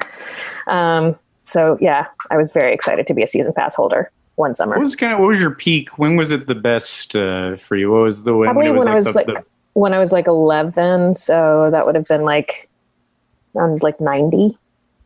Sure. Right before Paramount.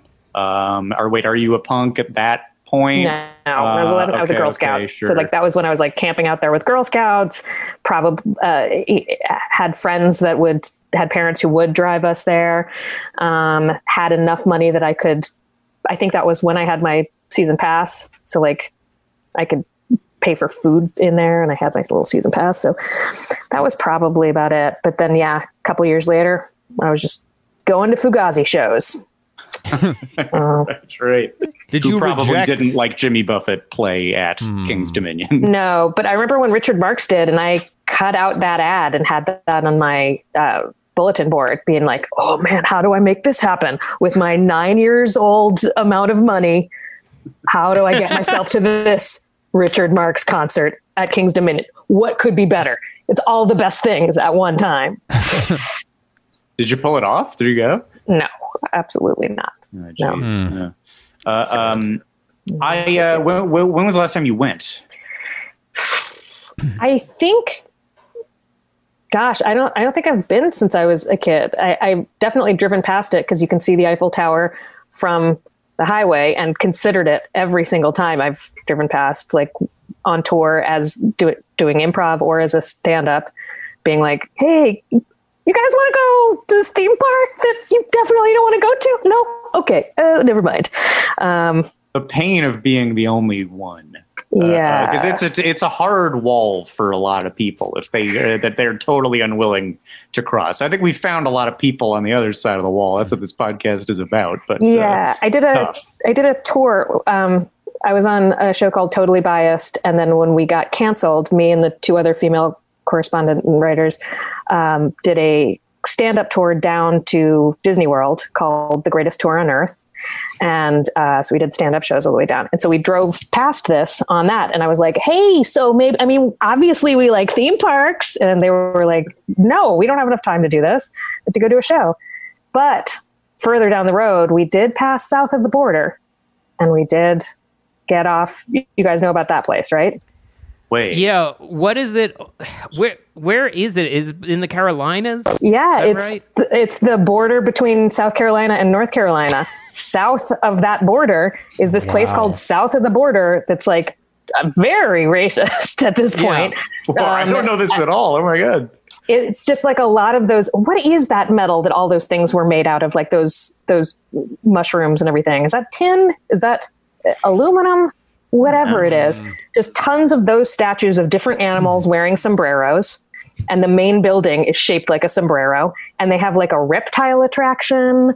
And like, I want to say maybe like a massage place. Cause it's also a place where like, it's a place where truckers could stop, you know, when you're just like a weird themed truck stop that became a place that all the kids in my elementary school loved and would talk about and have like t-shirts from. And I'd never been there before. You guys should look this place up. It's nutty. It's real nutty. It's one of those things where you see pictures and you're like, I can't believe this exists. How did this ever exist? And how is it still existing? They should change this. Like robot, robot animals? No, just statues of animals. They're just statues of animals. So you can like take your picture next to them. So it'd be like, oh, there's a kangaroo in a sombrero. There's a big snail in a sombrero. Didn't make a lot of sense, but and a trucker could get a massage there. I believe so. Yeah. Or you could go like hold some snakes. Fireworks. There are a few different restaurants. Definitely fireworks. We bought fireworks. Right? That's why we stopped.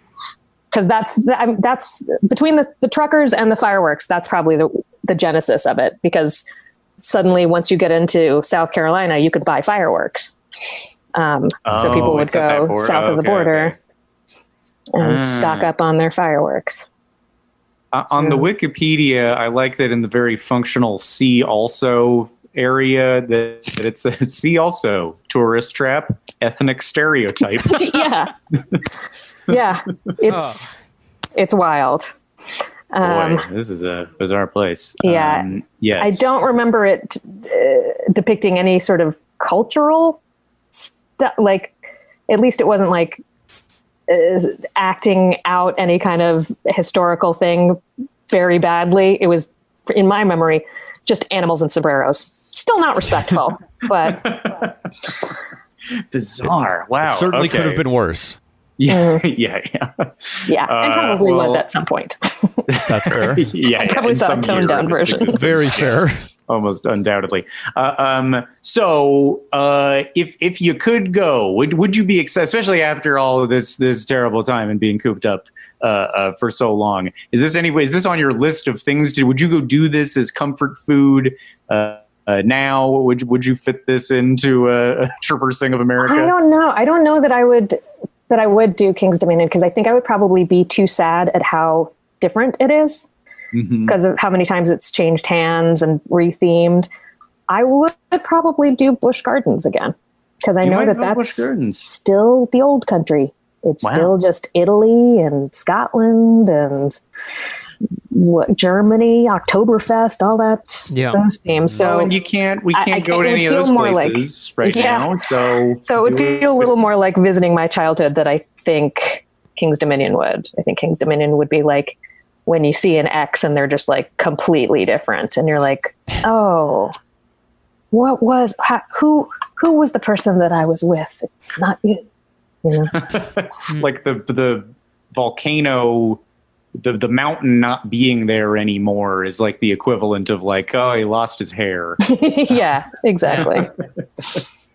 Interesting. What do you do for what's the big draw if you go to Busch Gardens? What's like your what do you make a beeline for? Oh, Loch Ness Monster.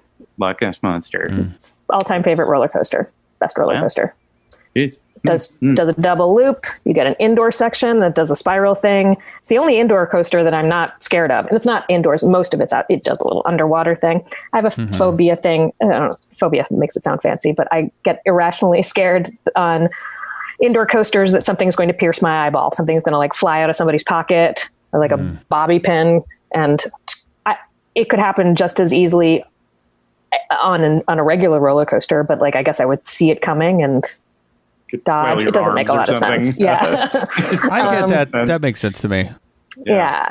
So, but the Loch Ness Monster is really, and it's Loch Ness Monster themed. That's great. That's, I mean, it's pretty close to a dinosaur, but it's got the urban legend aspect thrown in. It's very much my shit. It may be where a lot of my shit comes from. That might be the origin story. The ride I used to love there, though. I mean, it was never better than this, but never better than the Loch Ness Monster. But I did really like, even as an adult, because I did go back to Busch Gardens more recently, the Big Bad Wolf, but it murdered a worker, so they had to take it away. But that was a great ride. It was like a hanging thing where like, so you're sort of in almost like a ski basket, like your legs are swinging, but you're seated. So it's not one of those ones where you like lie down, and it's not a standing up one. So it gives you like an extra aspect of the swinging back and forth as you're zooming around. Sure. We were, my family was a big fan of the Roman Rapids, if you remember that at Busch Gardens. See, I hate all water rides, but yeah, that was a pretty exciting one. My mom got so wet on it once, she walked off the ride, went into the gift shop, bought an entire new set of clothes, and changed into them. Yeah, I remember that there were lots of clothing gift stores around that ride specifically. Like when you were, because I wouldn't go on it, so I would sit there and wait for people, and it was like being at the intersection of all these different T-shirt stores. So I think it probably wasn't just your mom. Yeah, Jason, did you then put her wet clothes on so you had double wet clothes because you love it so much? Jason loves wet clothes after a ride. Do you? Yeah, he does. That's not a joke. Oh, I hate it so much. That used to be my online dating profile thing. It would be like, hey, I like movies and going to the museum, and I hate the water rides at theme parks. And it would filter out all the guys who are like, why? You shouldn't. I love them. Or like, what's your problem? I'm like, that's not a very nice first line. Yeah. A lot of fellows do that though, and they'll find something and they think they're asking you a question about it when really they're poking at it, and it's like you can't tell the difference. This is sad for you, fella, because you don't know what you're doing, but you're being a dick. This is what the dynamic will be like when we date. It'll be great. I'll challenge you on stuff all the time. Exactly. I'll think we're just having a conversation, and you'll feel constantly attacked and defensive. Really, like harmless things you tossed off, not meaning much by it. Yeah. Ugh. Sounds like equivalent to like just Twitter in general. Yeah. Can I fight you all day about something that you don't remember? Yeah. You tweeted already. And similarly, when you're like, I don't like this, they're like, what did you expect? It's Twitter. Like, yeah, not this. This isn't clearly by me not liking it and telling you about that. This is not what I expected. Twitter, not as fun as the Roman Rapids. King's Dominion. I'm glad we could escape to a little fantasy theme park for a little while, though. Now we'll segue into the part where you maybe say your Twitter name. But first, I will say, Eliza Skinner, you survived podcast The Ride. Thanks for being here. Let's exit through the gift shop. Is there anything you would like to plug? My album Regarding My Lovers. It's 10 tracks of stand-up comedy, 5 tracks of original songs, and Earth to Ned on Disney Plus, which I was a head writer for, and I like it a lot. It's very weird. And there have been discussions on Reddit from Disney fans saying that there should be a Ned feature at Disney World. So I saw this on a Twitter, like a theme park Twitter news place posted this. The idea, because there's this thing, the Monsters Inc. laugh floor, where characters are funny and interact with you. And yes, it maybe could stand a refresh. And you've got this new cast of characters. It seems to be really well liked already on Disney Plus. So that must have been cool to see. Yeah, I mean, except the actual article was like, I mean, I don't know why anyone would want this. This show is garbage, but I found a whole bunch of people who want it. And I'm like, okay, we didn't need the editorializing. We have a lot of opinions about different theme park news aggregators, and maybe even that one. I won't say or not say. But it's probably nice to see a picture of the show on your Twitter feed. Can I ask Eliza this show? So if the audience doesn't know, this is a show, Henson show, with a very cool puppet puppet, many puppets. You said you liked eating around animatronics. Did you get to eat around these puppets and feel the same feeling? I did, but it wasn't the same feeling because they're better than animatronics. Because part of the thing with the animatronics is the reassuring robotic clicking. You know, like the head can only go this far and only go that far. It's almost the same feeling that you get like when you have to put a baby to sleep and so you drive around the block with them and they're like, so it's a little bit of motion and excitement, but controlled, very controlled. Right. Our puppets they can do, well, there's a lot they can't do actually. I was going to say they can do anything, but that's not true. One of them doesn't even have legs. But they can definitely move a lot more. I did take lunch in the studio when it was cold and quiet by myself frequently. And just a lifeless Ned sitting there. Yeah. Clods everywhere scattered about. Oh no, the clods always wrapped very carefully in their satin. And like we had Claude wranglers who I would be like, hey, can I see a Claude? They'd be like, whoa. Which one? Hold on. I can get one for you. I don't know if we can let you hold it. And I'm like, come on. And then they started trusting me eventually. But I took a lot of pictures of the different Claude outfits. What do you think this is, a dues? Yeah. I mean, they were everything. It was weird. Like we had to book a lot of time with each guest. Partly because the puppeteers have to take a rest every 15 minutes, you know, because they've got their arms up and they're being smushed into some weird position.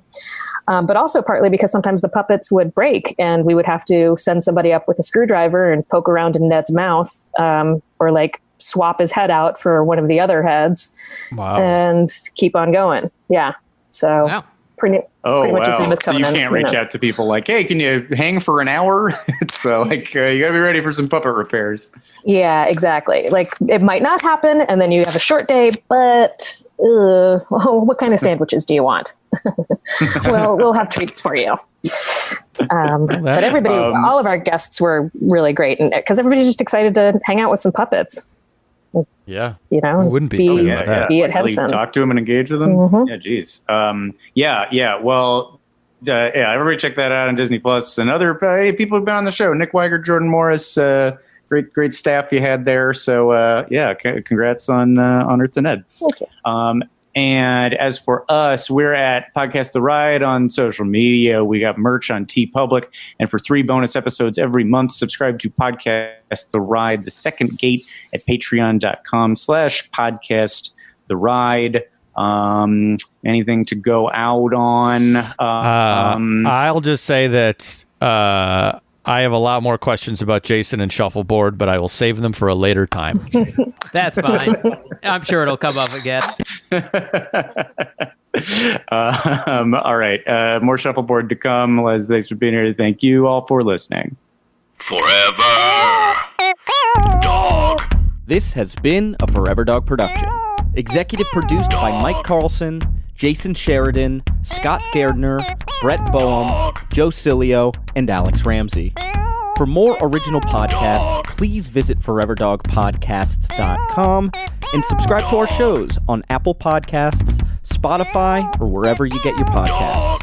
Keep up with the latest Forever Dog news by following us on Twitter and Instagram @ForeverDogTeam and liking our page on Facebook.